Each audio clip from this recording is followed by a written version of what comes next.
metidos en lo que la palabra nos habla del poder y la autoridad que nosotros tenemos en cuanto a nuestra salud física. ¿Por qué? Porque entendimos que desde el comienzo Dios nos dio el poder y la autoridad. Al haberla perdido, Jesús volvió a restituirnos todo lo que se había perdido, y en Él hoy vivimos en la gracia y sabemos que la enfermedad no viene de parte de Dios, sino que de Él viene la salud. De hecho, Él les dijo al pueblo: yo soy su sanador. Cuando había pestes y había enfermedades, Dios mismo en el Antiguo Testamento, Él les dijo: yo soy su sanador. Y Jesús viene a restaurar eso en su cuerpo, o a través de su cuerpo, mejor dicho, a cada uno de nosotros en cuanto le creímos. No tenemos que por sacrificio llegar a la sanidad, no tenemos que vender nuestro cuerpo ni sacrificarlo, ni a cambio de la salud necesitamos dar nada, sino que solo con que nuestro corazón haya creído en el sacrificio supremo de Jesucristo, en eso nosotros podemos tener la certeza que la sanidad ya es nuestra. Después trabajaremos en nuestra sanidad, a veces es de un momento a otro, a veces pasamos procesos un poco más largos, a veces la sanidad no llega solo por una oración, sino quizás a través de un tratamiento médico, y decíamos que los médicos también Dios permite que estén para que ellos sean de bendición. De hecho, los médicos luchan por la sanidad. Ellos trabajan por la sanidad, así que es un medio por el cual nosotros también podemos obtener nuestra sanidad. Y hablando del lugar de sanidad, decíamos que es bueno tener estos principios para que no solo en nuestra vida, sino en el lugar donde nosotros vivimos, que ese ambiente esté lleno de la sanidad que Cristo nos vino a traer. ¿Cómo? Bueno, eso nos quedó ahí como en el tintero. Nosotros podemos orar los unos por los otros. Nosotros, los que somos papás, podemos orar por nuestros hijos, ungirlos con aceite. La palabra habla de eso, de que nosotros podemos declarar sanidad sobre ellos. Podemos compartir la cena del Señor, y a través de la cena nosotros también podemos declarar la sanidad de Cristo y volver a traer ese pacto y saber que en la sangre y en el cuerpo hay poder. Y al poder compartir ese acto, nosotros desatamos el poder del cielo. Si no lo hacemos de esa manera, no es una liturgia que funcione, sino en que nosotros podamos aplicar algo en lo cual creemos que puede ser posible de acuerdo a nosotros, donde pongamos nuestra fe en práctica, esa fe se desate en ese momento y podamos estar alineados al corazón de Dios y Dios pueda hacer su voluntad y aún traer esa sanidad que necesitamos en nuestro hogar. Qué bueno ser entrenados en que nuestro hogar sea un lugar donde nosotros podemos buscar la sanidad. ¿Cómo? Cuando nuestros hijos puedan decir: papá, ¿podés orar por mí? O nosotros ir hacia ellos y orar cuando ellos tienen alguna dolencia, cuando se golpearon, cuando realmente tienen algo afectado en su cuerpo. Y hablamos de la sanidad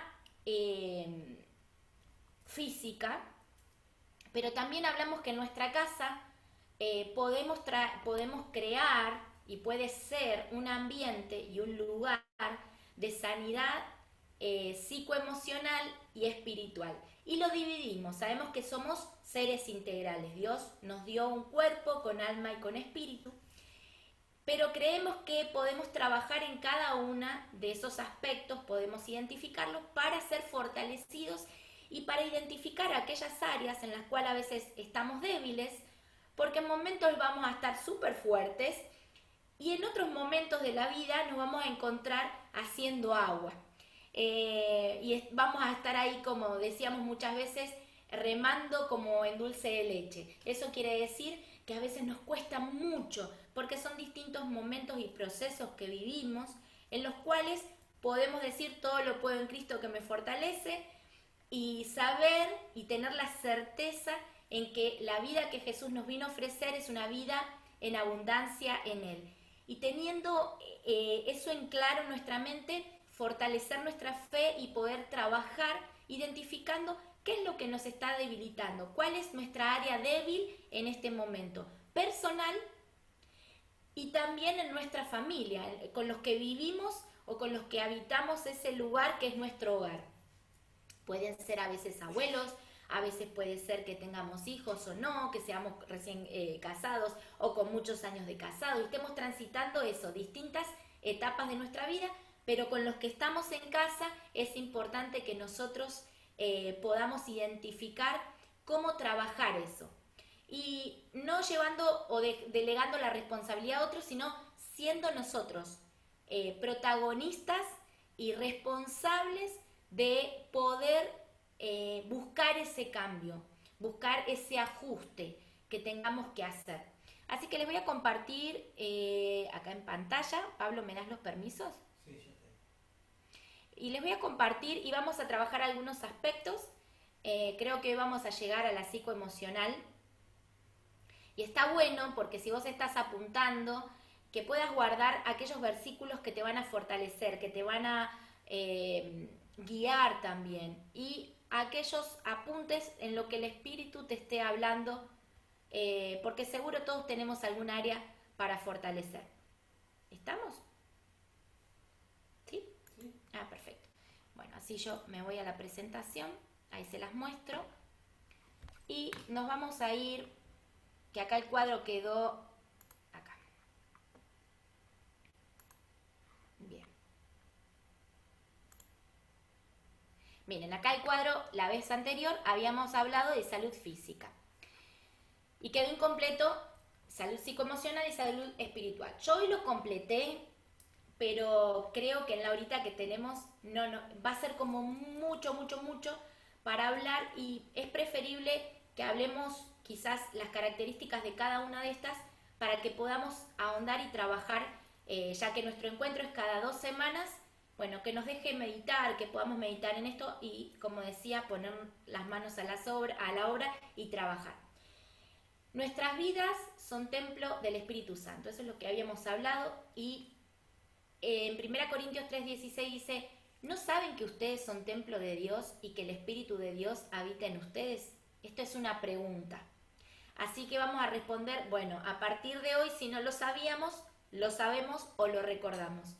Nuestros cuerpos físicos y aún espirituales son templo de Dios y el Espíritu de Dios, a todos aquellos que lo recibimos, somos templo del Espíritu de Dios, del Espíritu Santo que habita en nosotros, está en nosotros. Por eso, con nuestro cuerpo completo, integral, somos administradores. Podemos ser buenos o malos administradores. Y para eso estamos trabajando, para ser mejores administradores de lo que hemos sido hasta ahora e ir siendo mejorados cada día más para que Él brille a través de cada uno de nosotros y que nuestros hogares realmente puedan ser faro de luz donde quiera que estén. Y acá les puse algunas características, seguro alguno de ustedes está leyendo, y dice así, salud psicoemocional. En esa nos vamos a quedar. Y dice así, por ejemplo, ¿cómo podemos tener una buena salud psicoemocional? Cuidando nuestro corazón, sometiendo nuestros pensamientos al señorío de Cristo, ejercitando el perdón y el arrepentimiento. Quizás alguno de ustedes tenga algo para agregar. Yo pensé en estos principios, pero podemos agregar muchísimos más.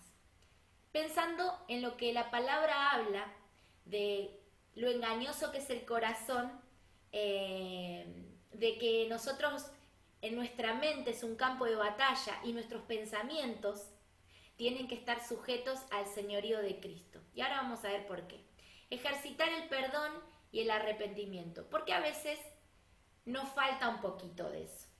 A veces pedimos perdón, pero no nos arrepentimos. Entonces no hay una verdadera pedida de perdón, no hay un verdadero arrepentimiento. Decimos perdón porque ya lo ejercitamos tanto, es tan automático, pero realmente no hay un arrepentimiento en nuestro corazón y volvemos a cometer errores en donde nuestra alma se empieza a sujetar a el temperamento, las emociones, el humor y otras cuestiones. Bueno, ahí estoy un poquito más iluminada. Bueno, Bueno, vamos a la siguiente. Y habíamos hablado, ahora vamos a pasar, esperen que salgo de acá y les muestro la que sigue. Aquí estoy. Esperen que se las amplío, que esto está bien clarito. Y esto dice así: lugar de sanidad en lo psicoemocional. ¿Podemos hacer que nuestra casa sea un lugar de sanidad? Sí, nuestro hogar necesita ser un lugar de sanidad. No podemos esperar que nosotros, al pensar en hijos, por ejemplo, no podemos esperar que nuestros hijos crezcan y busquen en su hogar, en el hogar que formen, su lugar de sanidad. O que vayan y alguien los sane de todo lo que han sido heridos. Rogamos a Dios que nuestra casa sea un lugar de sanidad y no sea un lugar de enfermedad, un lugar de rencor, un lugar donde haya heridas. Seguramente, como no somos perfectos, nos equivocamos muchas veces y salimos heridos. ¿Por qué? Porque nosotros como hijos, los adultos, nos ha pasado quizás en el hogar donde nos criamos, que ha habido lastimaduras, ha habido grietas, ha habido brechas que se abrieron, ha habido respuestas, ha habido acciones, ha habido imágenes que guardamos hoy que nos hirieron. Pero probablemente sanamos muchas de esas. Quizás tuvimos que esperar un proceso, un lugar, un tiempo para sanarlo. ¿Qué mejor que hoy nuestro hogar se convierta en un lugar de sanidad y podamos aprender a que si nos equivocamos o vemos que algo está siendo tóxico en nuestra casa, que está lastimando, que está hiriendo, nosotros enseguida poder identificarlo y realizar acciones que nos lleven a crear y a cambiar y a transformar ese ambiente? Bueno, podemos decir, Dios puede cambiar este ambiente, Dios puede cambiar el ambiente de mi hogar. Claro que sí, lo creemos y es sí y amén. Pero lo principal es que nosotros podamos estar dispuestos a realizar esos cambios de la mano de Dios. Estos cambios en lo psicoemocional lo puede realizar también una persona que no tenga a Cristo. Por eso estamos hablando en este momento de ese área, que necesitamos identificarla. Con Cristo o sin Cristo, es un área que necesitamos trabajar. Y acá yo puse una referencia que el ambiente donde vivimos es donde se manifiestan situaciones o procesos que podrán afectarme positiva o negativamente. Estos podrán verse, sentirse y a veces hasta afectar el psiquismo. ¿De qué hablamos? Miren, donde nosotros vivimos puede ser un ambiente donde podemos reírnos, podemos disfrutar, podemos llegar y sentir olores ricos de comida e identificar que ese es el hogar donde me espera mi esposa, donde mi mamá está cocinando, donde mi mamá se puso un perfume, qué rico, ese es el perfume de mamá, o papá se está bañando porque siento que él está. Hasta en eso nosotros percibimos, sentimos, podemos ver que si llegamos y se están gritando, que si se están peleando, que si las miradas son rígidas, firmes, si no hay diálogo, también eso lo podemos ver. Positiva o negativamente nos va a afectar. Eso nos afecta a nosotros los adultos que vivimos en la casa, y si hay niños le va a afectar también a los niños. ¿Por qué decimos que a veces afecta hasta el psiquismo? Porque nos va a llevar a enfermedades psicológicas y psiquiátricas inclusive. Parece extremo, pero realmente necesitamos que en nuestra casa haya un equilibrio, donde podamos enojarnos, donde podamos discutir algo con respeto, donde podamos encontrar el perdón, donde podamos hablar, pero no donde las tensiones sean extremadamente, donde haya castigo, donde haya palabras sin valor, donde haya condenación, donde haya palabras con falta de respeto. Y yo lo voy diciendo porque a veces uno dice, yo no vivo en un ambiente así. Pero yo quiero que, así como yo tuve que identificar y lo estoy identificando en este tiempo, lo puedas identificar vos desde tu lugar, como dijimos, cada uno de nosotros. No es tarea ni de mi esposo, ni de mi esposa, ni de mis hijos, sino es mi tarea, es mi tarea. Yo soy protagonista de mi vida y de la función que tengo en la familia en la cual estoy. Tengo una función, cuál es mi tarea y cuál es mi rol, cuál es mi función. Mi función también es identificar aquello que está a mi alcance, poder cambiarlo, para poder ser agentes de transformación en nuestro hogar. Bien, algunos ejemplos. ¿Cómo identificamos un ambiente tóxico? Bueno, yo les puse acá algunos ejemplos. Gritos, crítica, juicio, soledad o aislamiento. Hablamos enojados, no pedimos perdón, desorden, falta de límites y hay muchísimos más que podemos sumar. Bien, hablando de ambientes tóxicos, antes de ver las acciones que nos pueden llevar a cambiar ese ambiente. Miren, yo creo que un ambiente es el que nos determina muchas veces y nos hace actuar en consecuencia de. Les voy a dar un ejemplo. ¿No les pasa en su casa que ustedes llegan, vamos a hacer un ejemplo, ponen el televisor, la televisión, se ponen a ver fútbol, noticias, películas, serie, lo que ustedes quieran? Y el volumen está en un tono que ustedes pueden escuchar. Al rato sus hijos están jugando a su alrededor, los que tienen hijos.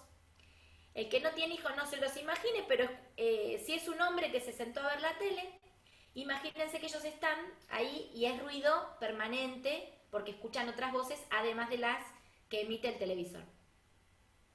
Y viene su esposa o esposo, depende de quién miraba la tele, y empieza a hablarle. Ah, porque viste que tal cosa, y sabés que tenemos que salir a comprar, viste que fíjate que ya está la comida, porque estoy haciendo, y en un momento el volumen comienza a subir.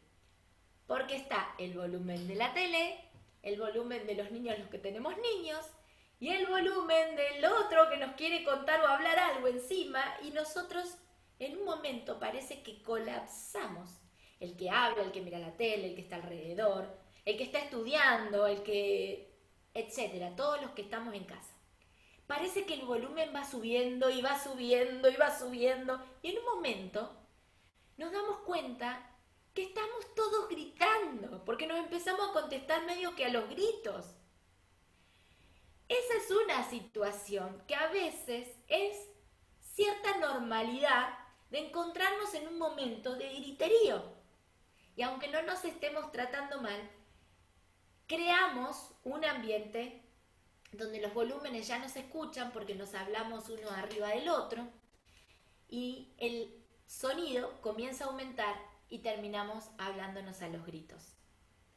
Los gritos hacen que cada uno quiera poner su voz en alto para que lo escuchen. ¿Y saben lo que pasa después de todo esto? Creo que el mensaje nunca llega. Si alguien dijo papá, tal cosa, nunca llegó el mensaje. O llegó mal, se interpretó mal. El que está escuchando escucha la mitad del partido, la noticia o lo que esté mirando.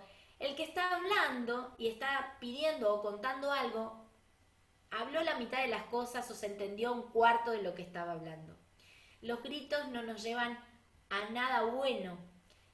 Sí, cuando damos gritos de júbilo, gritos de alegría, gritos de emoción y festejamos, eso está bueno. Pero la verdad que cuando nuestra casa comienza a tener esa normalidad de nos gritamos, no vamos hasta el que necesitamos ayuda a decirle, mira, necesito esto, ¿me venís a ayudar? Y ya empezamos a hacer de los gritos una costumbre, lo cual en ese ambiente toda la atención comienza a ser distinta. Y eso nos hace estar quizás hasta más susceptibles cuando alguien nos dice algo, que aunque no tenga la mala intención, quizás lo dice medio gritando en voz alta, y nosotros decimos, ay, no me grites, ¿no? O hemos escuchado o lo hemos hecho nosotros en alguna oportunidad, ¿por qué me gritas? Pero si yo te escucho, ¿por qué me gritas? Y nos acostumbramos a algo que no está bueno en el momento inadecuado y creamos ambientes que en un punto empiezan a lastimarnos porque no nos empezamos a entender. Simplemente por gritarnos, aunque parezca inocente, en un punto nos lleva a que sea tóxico. Bien, crítica o juicio. Eh, nuestra casa puede que sea una casa donde podamos hablar bien, podamos buscar de hablar lo bueno, sin juicio, pero a veces también nos encontramos en que estamos hablando constantemente de otros que hicieron, que no hicieron, qué está bien y qué está mal en la vida de otros, eh, fuera de casa y aún con los que están en casa. Comparaciones me faltó, pero a veces comparamos porque este está mejor, porque aquel estudia más, porque vos sos irresponsable, porque vos estás grande y no tendrías que hacer esto, porque vos, y la comparación constante hace que no podamos ver el valor que tiene cada uno en la familia.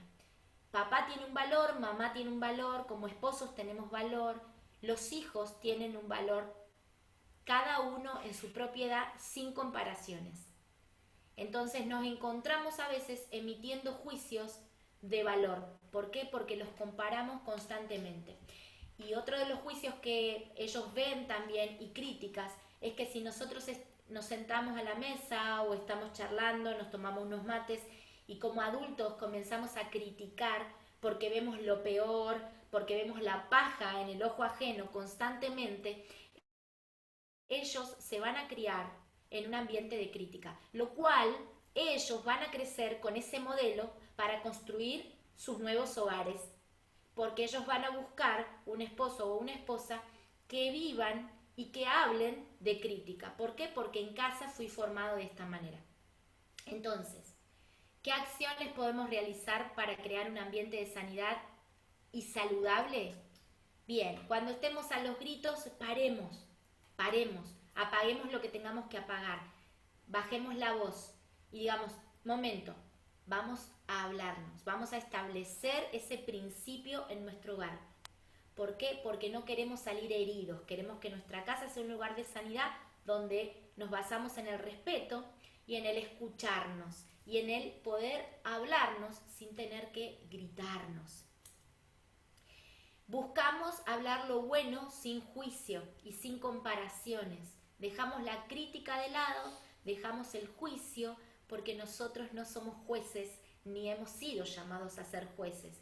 Nosotros podemos ser agentes de reconciliación y eso es lo que Dios quiere que nosotros podamos hacer. Si hay peleas en nuestra casa, que nosotros podamos buscar el ser agentes de reconciliación, buscar el perdón, buscar el hablar, buscar hablar lo bueno, buscar las virtudes, buscar, si nos cuesta, ejercitémoslo y hagámoslo saber.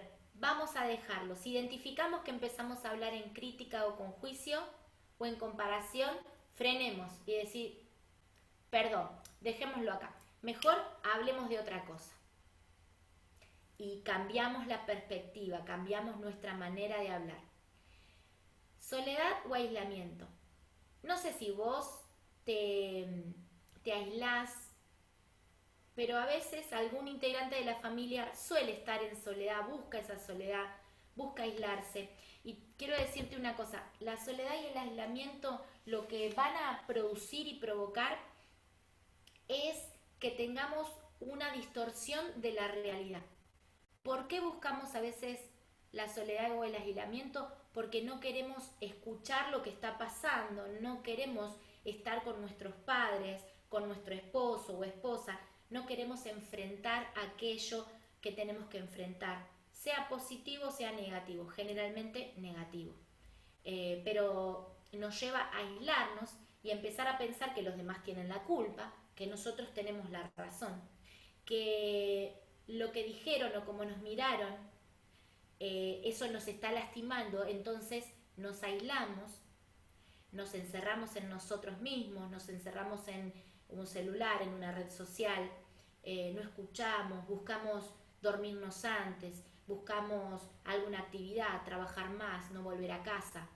Buscamos una excusa que nos lleve a ese aislamiento de nuestro hogar. ¿Por qué? Porque hay algo que evidentemente nos está causando dolor, nos está lastimando y no quiero enfrentarlo porque me duele. Y si lo enfrento me van a seguir lastimando. Entonces somos responsables de identificar eso y empezar a compartir. Compartir desde el amor, compartir, hablar. Quizás a veces hay que callar y solo compartir y buscar conectar con el corazón de ese que está en soledad. A veces son los adolescentes, a veces nos pasa. El adolescente vive muchos cambios y nos pasa en casa que el adolescente busca aislarse, pero no le demos tanto tiempo de aislamiento porque no está solo, siempre está conectado a otros. Si no se conecta con vos, papá o mamá, o con los hermanos, es una alerta, tened cuidado. Es necesario conectar con el corazón de nuestros hijos y sobre todo también de nuestros hijos adolescentes. Que tengan su momento de privacidad, que tengan su momento de estar solos o con sus amigos, pero que no sea un momento donde le abren una puerta a muchas emociones que el enemigo está dispuesto a destruir y a confundir su corazón, su sexualidad, sus pensamientos y a su espíritu.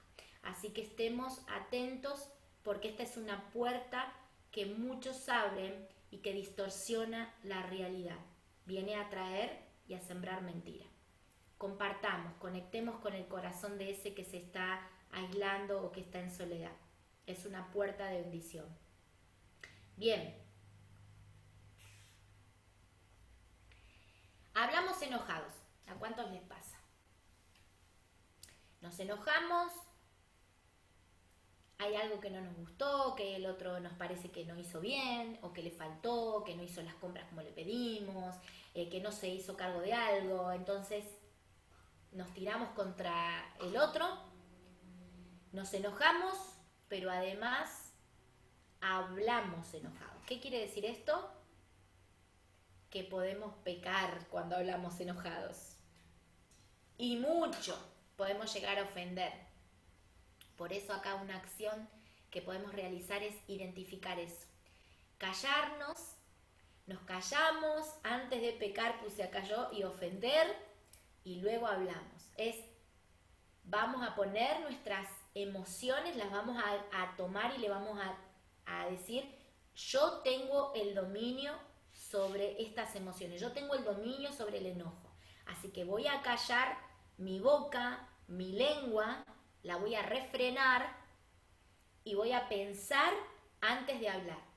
Me voy a callar, voy a callarme, voy a callar estos pensamientos que me están diciendo que él o ella son así, asá, mirá que esto, porque es otra puerta que abrimos en nuestras emociones para que el enemigo haga destrozos a través de nuestra lengua, y no solo el enemigo, somos nosotros, que dejamos a veces fluir nuestra carne y justamente nuestra ofensa viene a través de la lengua.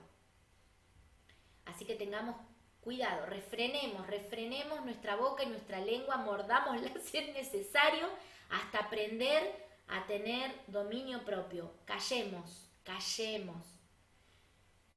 Antes de pecar, antes de ofender, antes de lastimar, antes de producir una herida en la otra persona, en el otro, callemos. No importa si el otro es un adulto o un menor. Callemos, pensemos antes de hablar. Pensemos, un buen ejercicio, pensar lo que vamos a decir. Y van a ver que 2 o 3 veces lo van a volver a pensar, a ver cómo lo pueden decir.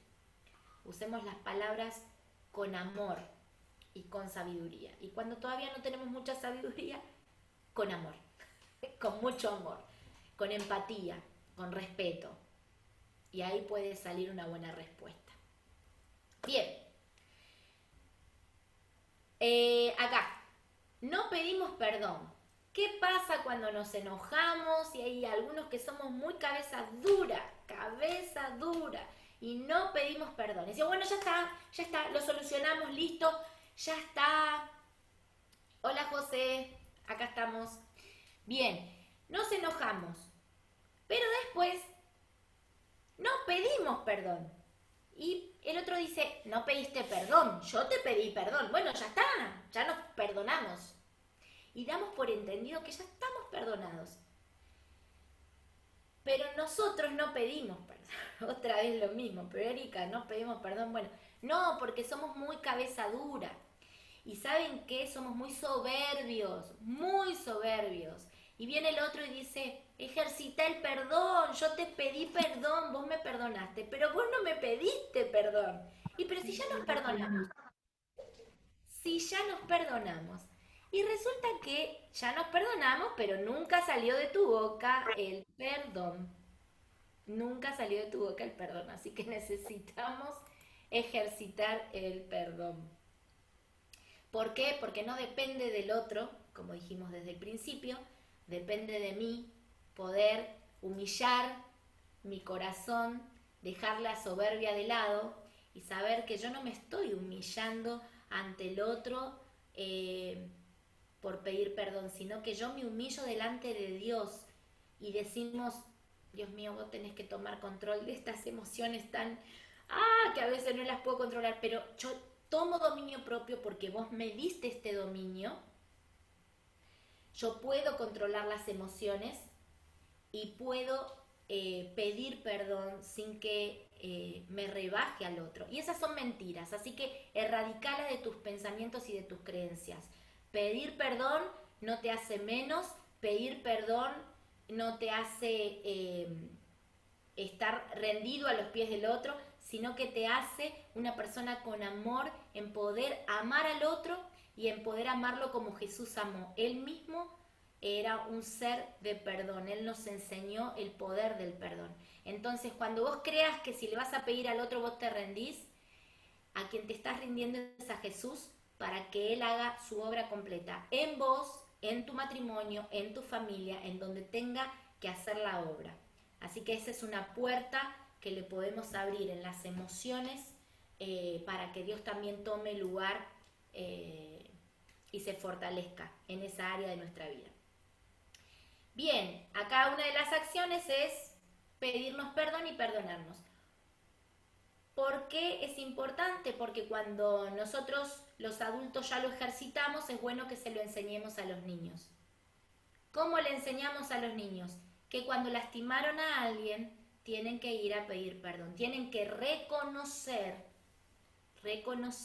que se equivocaron, primeramente, y segundo, ir a pedir perdón. No quiero, mamá, ya está, somos amigos de vuelta.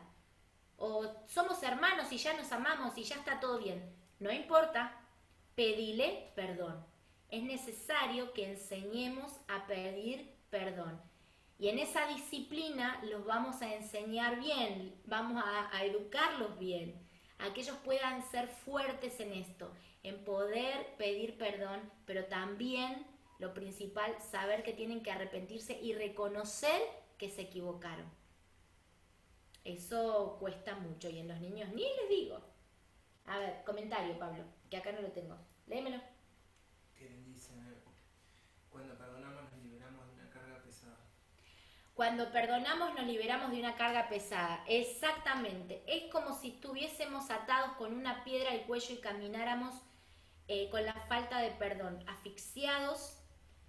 Pero cuando nosotros perdonamos es eso, es liberarnos de esa piedra que nos está pesando en nuestros propios cuellos y nos asfixia, realmente nos asfixia. Lo podemos llevar por años y es asfixiante, es perturbador no pedir perdón. Seamos o no perdonados, pero no pedir perdón, no perdonar nosotros nos puede llevar inclusive a afectar nuestra psiquis, como hablábamos del principio. Miren qué tremendo que es. Desorden, ¿por qué? Porque nuestro Dios es un Dios de orden, no es un Dios de confusión. Él siempre quiere traer orden a nuestros hogares. Por eso tenemos que trabajar en el orden. ¿Cómo trabajamos en el orden? Así, de esta manera. Viendo e identificando que está mal, que no es correcto. Bueno, esto lo vamos a correr, lo vamos a sacar de la dinámica de familia y vamos a colocar una acción que sea buena para nuestra familia. ¿Cuál? La opuesta a la que estamos, a la cual estamos ejercitando. Si no estamos gritando, vamos a hablar. Basta de gritos. Va a costar, sí, gente linda, nos va a costar muchísimo. De acá hasta que el Señor nos lleve, yo creo que nos va a costar. Pero tenemos que ejercitarla. Cuanto más ejercitados estamos, más vamos a poder caminar en una buena conducta. Dominio propio, ese dominio y el poder y la autoridad que Jesús ya nos dio para poder nosotros, nuestro cuerpo, manejarlo con ese poder y autoridad. No solo en lo físico, sino ahora también lo estamos viendo en lo psicoemocional. Falta de límites. Bien, nos queda poquito tiempo. Falta de límites, aprendemos de límites.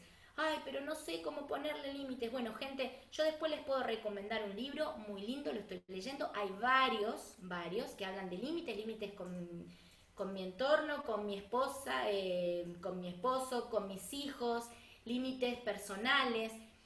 Miren, los límites es tremendo el libro que estoy leyendo, se los puedo recomendar. ¿Por qué? Porque yo pongo límites, pero evidentemente dije, en algún momento tengo que trabajar sobre esto porque estoy fallando en algunas cuestiones que yo me di cuenta que necesito ponerlas en amor, pero las tengo que trabajar y las tengo que identificar y me cuesta. ¿Dónde voy? A alguien que sabe de límites, ahí me puedo nutrir, aprenderlas y después poder tenerlas dentro mío, ejercitándolas y luego sé que las puedo impartir. Así que de eso se trabaja, de todo lo que necesitamos se trabaja, se aprende. Y los límites son sanos en todas las áreas de nuestra vida para poder disfrutar también y no sufrir. Bien, les comparto estos pasajes que nos hablan de nuestra alma, lo importante que es y cómo fallamos y cómo podemos fortalecernos. Dice, todos, vos, yo, ustedes, nosotros, todos, fallamos mucho, dice, mucho. Si alguien nunca falla en lo que dice, es una persona perfecta, capaz también de controlar su cuerpo. Creo que pecamos. Nuestra lengua muchas veces no la controlamos porque nos cuesta, porque fallamos mucho. Pero necesitamos ser conscientes de que no somos perfectos, así que no pidamos esa perfección de parte del otro. Trabajemos primero en nuestra persona. Dice, eso es Santiago 3.2. Proverbios 4.23 dice lo siguiente: por sobre todas las cosas, cuida tu corazón, porque de él mana la vida. Miren si será interesante trabajar en las emociones y trabajar en el corazón y en el alma de nuestra casa. Cómo será interesante e importante de cuidar que nuestra casa sea ese lugar de sanidad, donde todos podemos ir a buscar esa protección y ese cuidado. Jeremías 17:9 al 10 dice lo siguiente: nada hay tan engañoso como el corazón. No tiene remedio. ¿Quién puede comprenderlo? Yo, el Señor, sondeo el corazón y examino los pensamientos para darle a cada uno según sus acciones y según el fruto de sus obras. Dios conoce lo que hay en nuestro corazón, Él lo ve hasta en lo más profundo, lo examina. Y dice que examina los pensamientos. ¿Cómo no tener que rendírselos a Él y decirle: necesito que me ayudes para poder fortalecer mi corazón, mi alma, mis pensamientos? Porque sé que cada una de mis acciones en mi persona y en los que me rodean puede ser un buen fruto o un mal fruto. Y vos vas a ser el que me vas a dar de acuerdo a mis acciones o a mis frutos. Es el que nos recompensa, dice el Señor. Y con este pasaje quiero terminar, por lo menos esta parte. Pablo en esta semana lo estuvo compartiendo y nos envió un devocional con este pasaje y no nos pusimos de acuerdo y tiene que ver con esto. Necesitamos que nuestros pensamientos, como él dice en la parte final, dice, en esto pensar. El apóstol Pablo escribía sobre esto y decía, en esto pensar. Y es así. Filipenses 4, del 7 al 8 dice así, yo se los copié en PDT. La paz de Dios hará guardia sobre todos tus pensamientos y sentimientos, porque ustedes pertenecen a Jesucristo. Su paz lo puede hacer mucho mejor que nuestra mente humana, o sea, más allá de nuestro entendimiento. En fin, hermanos, piensen en todo lo que es verdadero, lo que es noble, lo que es correcto, lo que es puro, lo que es hermoso, lo que es admirable. También piensen en lo que tiene alguna virtud. Saquemos la crítica, pensemos en lo que tiene virtud, en lo que es digno de reconocimiento. No comparemos, busquemos el valor que tenemos cada uno en la familia. Busquemos lo que es digno de reconocimiento. Y esto me encantó. Acá en esta versión dice, mantengan la mente ocupada mantengan la mente ocupada en eso. ¿Cuánto tenemos que ocupar nuestra mente en lo bueno, en lo agradable, en lo hermoso, en lo admirable, en lo que tenga virtud, en lo que sea digno de reconocimiento? Piensen en esto, porque dice que Dios hace guardia de nuestros pensamientos y sentimientos. Esto que siento, esto que pienso, me siento confundida, estoy cansada, tengo agotamiento, tengo un agotamiento que no doy más, ya me duele hasta el cuerpo, no sé qué me pasa. Busca la paz de Dios. Lleva tus pensamientos, tus sentimientos, llévalos a los pies de Cristo, llévalos ahí a orar. Si me pasa esto, Señor, necesito esa paz tuya, esa paz que va a venir a guardar mis pensamientos y aún mis sentimientos, mi corazón, mi alma, mi psiquis. Necesitamos que vos traigas esa paz a nuestro hogar. Señor, estamos mal, hay algo que está pasando, Señor, necesitamos tu paz. Y también tenemos que mantener la mente ocupada en lo bueno, lo agradable, lo puro, lo correcto. Saquemos de lado lo que en nuestra casa está creando un ambiente tóxico. Busquemos eliminarlo y aunque no podamos con todo, ¿saben que cuando uno quiere ordenar una casa, un dormitorio, algo en la casa, ¿cómo hace? Tiene que empezar de a poco. Dice que Dios trajo orden. ¿Y saben cómo Dios ordenó todo para poder crearnos a nosotros? Comenzó por el día 1, siguió con el día 2 y así hasta el día 6. Y el 7 descansó. Hubo tiempo de calidad, hubo tiempo de descanso y de disfrutar lo que había formado, creado y ordenado. Si Él nos enseña del orden aún desde el principio, ¿cómo nosotros no hacerlo con una cosa a la vez? Ordenemos y disciplinémonos, busquemos el orden de Dios, que eso trae paz a nuestro hogar y crea un lugar de sanidad. Nosotros podemos crear ese lugar de sanidad. Mantengan la mente ocupada en eso. Hasta dentro de 2 jueves que nos encontramos, acordate de esto, apuntate. Filipenses 4, 7 al 8. Imprimilo, escribilo, ponelo ahí en tu heladera. Que cuando pasen, ¿por qué pusiste este pasaje? Léelo. Vamos a estar ocupados en estas cosas. Y cuando hablemos de crítica, mira, ¿qué dice ahí? Vamos a pensar lo bueno. ¿Por qué? Porque nos direcciona. La palabra nos direcciona y cuando la miramos, ¿qué le decía el Señor? ¿Qué le dijo el profeta? Escribe la visión, necesitas tenerla ahí porque te la vas a olvidar. Léela, escribila, que te choque a la vista, que te choque todos los días. Hacelo, es un buen ejercicio. Mantengamos la mente ocupada en lo bueno, en lo agradable, en lo hermoso, en lo puro. Así que los animo a eso, a que podamos estar trabajando en lo psicoemocional como lo trabajamos hoy, pero saber que nuestras emociones necesitan ser lideradas por nosotros. Las emociones no nos tienen a nosotros. Nosotros tenemos emociones. Así que las podemos liderar y las podemos controlar. Dios nos dio autoridad y poder también sobre las emociones. Bueno, si alguno tiene algún comentario, lo escribe, nos manda alguna duda, pregunta, lo que sea, algún testimonio también, anímense, nos comparten, lo pueden hacer por privado también, como les decía. Así que bueno, estamos ahí.